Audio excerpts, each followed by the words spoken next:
بسم الله الرحمن الرحيم نحمده ونصلي على رسوله الكريم أما بعد المؤمن القوي a strong believer.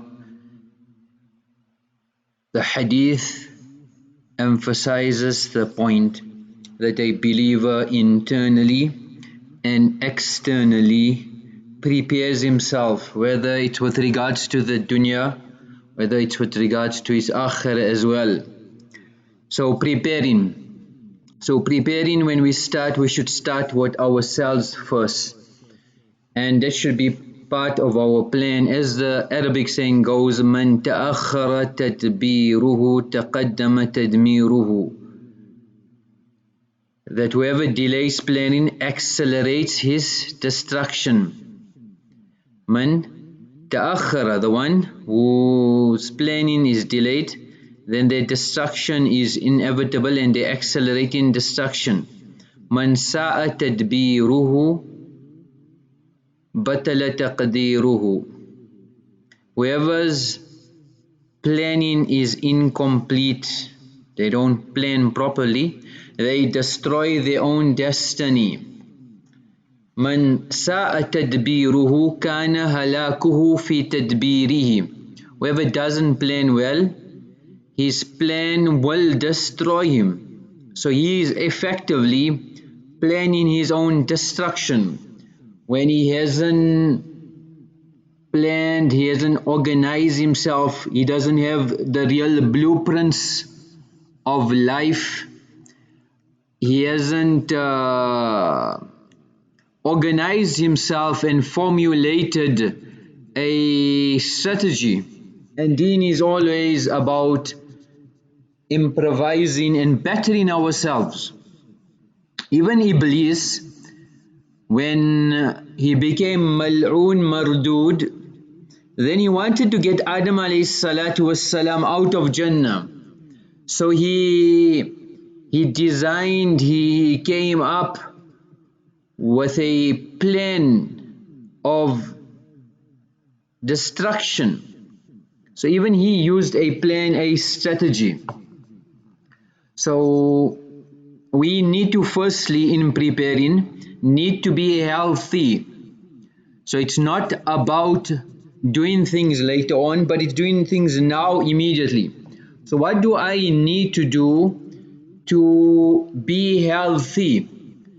So a believer is always avaricious and desirous to maximize in the short life. And if he has health, then he can do much more with Allah's permission. So whether a person is overweight, a person needs to make sure that they come back to their normal body weight. And we discussed in detail on the Qiyamah series on obesity. So unhealthy foods weaken the immune system, junk foods, soft drinks, processed foods, foods that have preservatives, artificial sweeteners, MSG, etc. Those are things which we need to abstain from. Likewise, on the Survival Guide series, what foods are Sunnah and what we should put as part of our daily diet, etc. People complain, for example, about sihr, they complain about health. 7 ajwa does more than miracles. So we've got a miracle on earth through the words of Nabi alayhi salam. We've been given this miracle. Likewise, dental hygiene, we've been given the miswak. So much benefits for dunya and akhirah. Only the negligent and the ghafil fail to practice. Watteen was zaytun, fig and olive, the benefits of olive oil, the benefits of black seed, etc. Let us try to listen to those 2 series. So physical fitness is very important in the era where people no more walk to the masjid, where they sit the whole day in front of the television screen, sit and busy themselves on the cell phone. We sit on the table and not the dastarkhan. Very unhealthy. Recently there's been a wave in the Western world of undoing this sitting and showing the detriments and harms of it, because a person at home sits and watches TV, then he goes to work and he's sitting the whole day. When driving, going to work, coming back to work, he's sitting as well.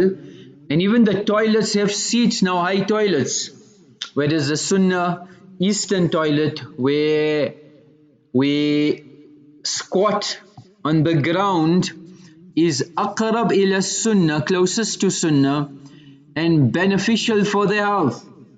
So science will prove it, and there is research out to prove this as well. But whether it's proven or not, the fact that my Nabi did this. And then hygiene on the toilet seat, how much viruses, bacteria people have picked up when traveling abroad. So very, very unhygienic. Likewise, we've discussed the harms of vaccines, vaccinating your children, etc. on the Qiyamah series. So it's all about developing health and trying to see that we can maximize this body which has an amana and a trust. So command of Allah, kulu minat tayyibat. So we should be eating wholesome food, meals. Health is important. Wa'amalu salihah. That will impact on your amal salihah. Likewise, not eating excessively. And when we are eating, Manatanwi says, people eat because it's the time of eating, because it's breakfast we eat, because it's lunchtime we eat. But we don't eat when we are hungry, when there's a need for food. Likewise, fasting has left the ummah, Mondays and Thursdays. Ayyam Bid, 13th, 14th and 15th of every month. The days of Dhul Hijjah, to fast on all the days of Dhul Hijjah till before Eid, to fast. So controlling and regulating our eating habits. Then 1/3 air, 1/3 water, 1/3 should be food. Means the food that we eating, if we had to dish out, if I had to dish out the same amount another 2 times, I will have so much space to eat double the amount I've just eaten now. When eating meals, to make sure we don't mix a lot of items. For example, meat. So if a person is having a barbecue and it's a lamb barbecue, then the meat will be lamb, the sausages should be lamb, the war should be lamb, even the samosas should be lamb. Don't mix different meats. When we start our meals, to eat salad, to start with fruit, not to eat fruit at the end. The water, wudu, showering, etc. We should accustom ourselves to cold showers. Wudu also, when it's very cold in winter, at the time of tahajjud, when you open the tap and it's cold, and you know you're not going to get the hot water, so why open the hot water tap? We are using current, we are wasting energy. Get used to making wudu with cold water. And ourselves, our family, our kids, what are we feeding them? What are we indoctrinating into their lives? So this is imperative, and we have to start being vigilant with regards to our bodies, our children, and health, biological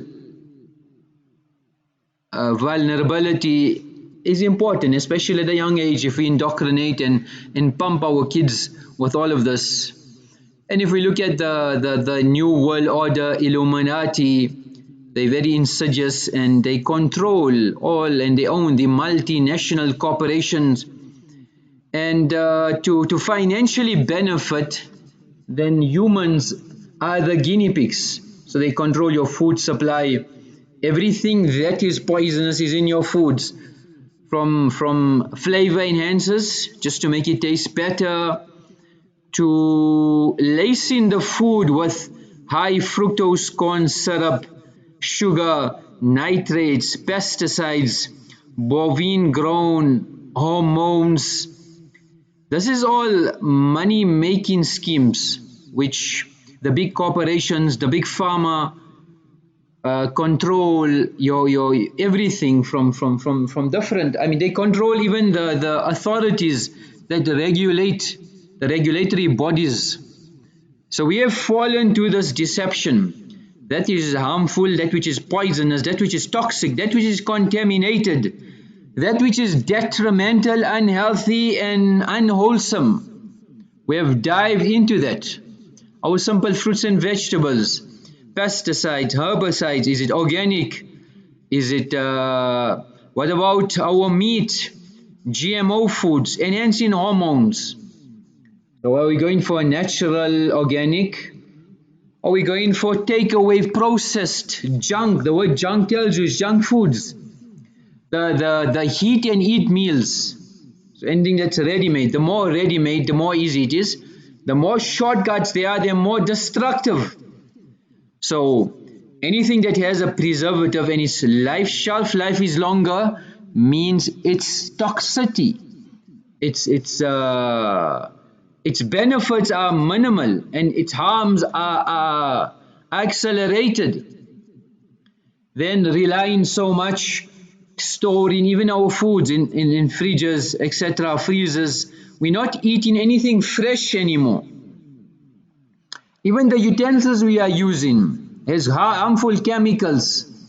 If we had to go to the original earthen plates, cups, etc., natural, that would be very beneficial. Soft drinks, different types of drinks, very detrimental and harmful. Even the juices that we buy got so much preservatives, so much sugar, so much additives. So if worst case we have to drink, then go with a sugar-free, the one which have no preservatives. Look at just Coca-Cola. It's become a cult.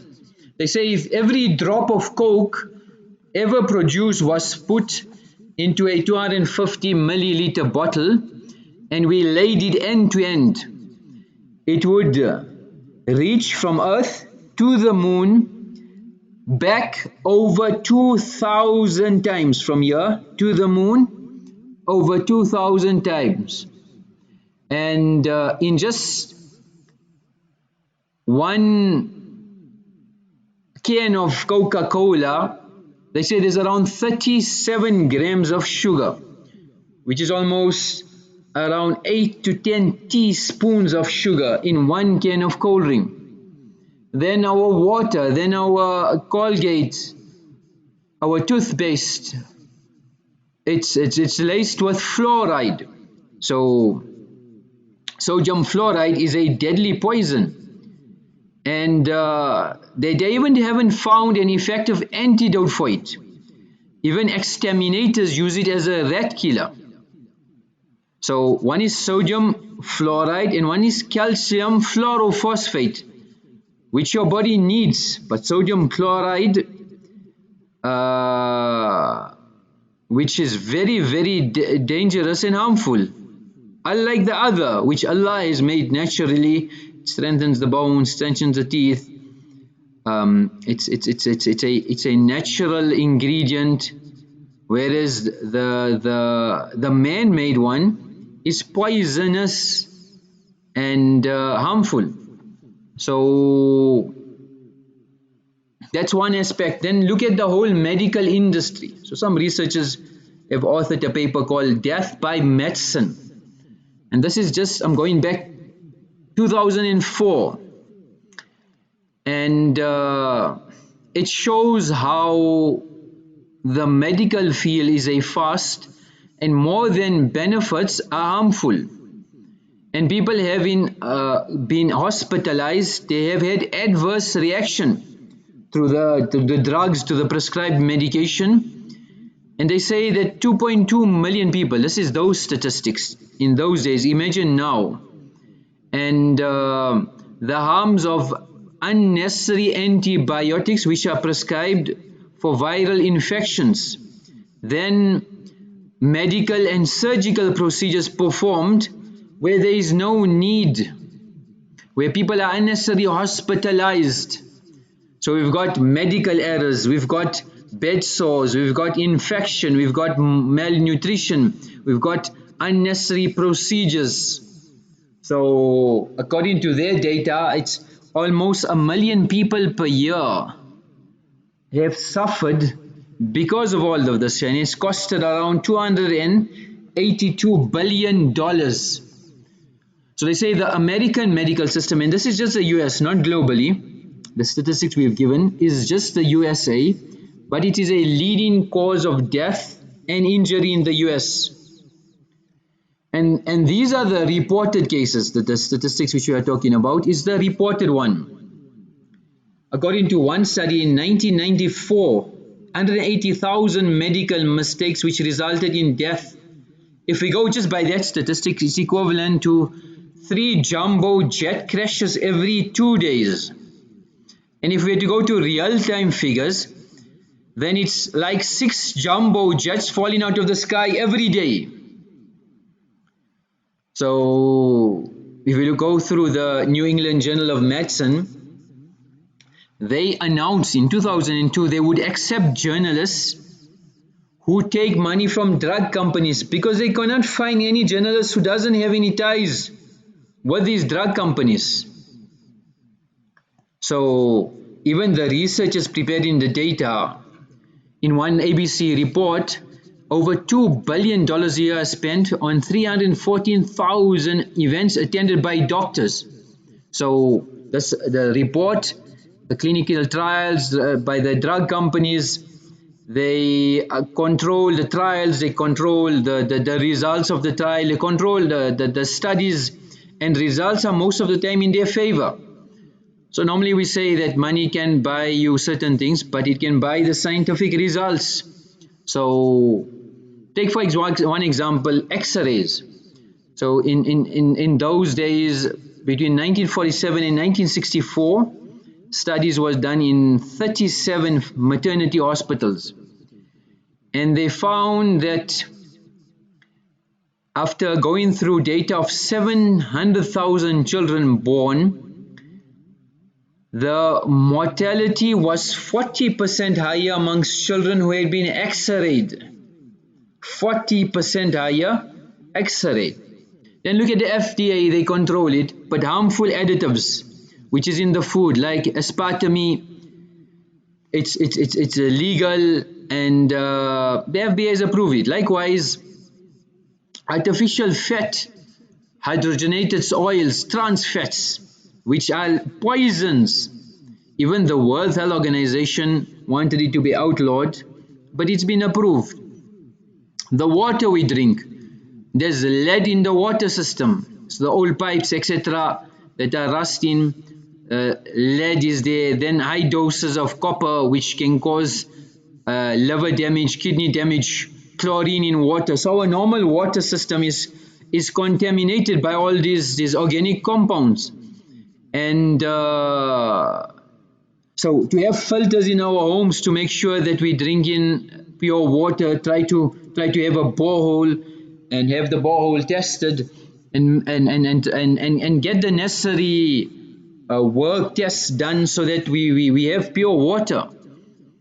Sugar nowadays, from sweets to chocolates to everything has sugar, which heart disease, acne, diabetes, cancer, obesity, depression, skin aging, cellular aging.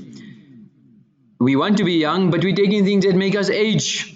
It accelerates allergies, decreases tolerance, increases kidney disease, dental health harm, gout. So many harms, yet people are taking sugar like normal. We give our kids sweets all the time. But how harmful? Why don't we give them kajur? Look at the microwave. In a book of the health effects of microwave radiation, it has been found that the electromagnetic radiation harms the food, and it creates a organic toxin, and we can call it carcinogenic products. So from the combination of Swiss, Russian and German studies, they found that through the microwave oven, it can cause permanent or long-term brain damage to the electrical impulses. Your body cannot metabolize, you cannot break down all these foods.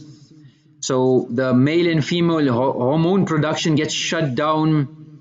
It causes long-term damage into your body. It destroys all the vitamins and minerals. It converts the minerals into a cancerous. It's a cause for tumors. It causes immune system deficiencies. It harms the lymph gland and alters the original structure. People tend to become more unstable, intelligence, brain damage, loss of memory. Look at the milk compared to eating raw milk. Like a baby is born, a mother breastfeeds the child directly. Now it is pasteurized, it is processed, it is transported into tankers, then moved to another place, then all the bacteria are killed, then all the beneficial cream, ingredients, vitamins are removed, etc. Look at the salt. So regular table salt, which is pure sodium chloride, 97 or higher, very harmful. Then it has iodine, etc. compared to Himalayan salt or sea salt, natural salt. So there are so much things. This is a topic which needs many years of change in our life, a lifestyle change. So a lot has been said, but how much has been practiced? So the first thing we need to start with is our health. We need to check ourselves. What do I need to do to get my health 100%? So we discuss all the harms of the medications, the different tablets, the pills. Allopathic medicine, dangerous. What side effects? Homeopathic, natural. So this debate has been going on. وفي ذلك, you do your research and decide. May Allah protect the ummah and guide us. وآخر دعوانا الحمد لله رب العالمين.